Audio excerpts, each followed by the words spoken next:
In this lesson, we'll explore the for and for each loop.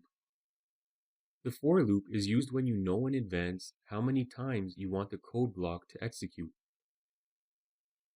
The syntax of the PHP for loop consists of three parameters, as displayed in the dialog box.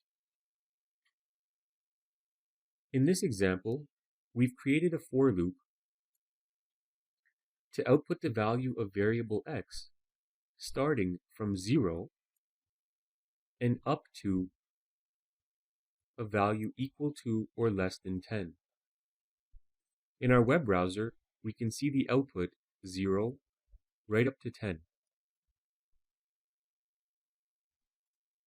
The for each loop works only on arrays.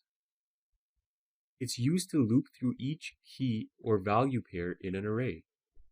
In this example, we've created an array variable, cars, and assigned it 4 values: Volvo, BMW, Honda, and Ford.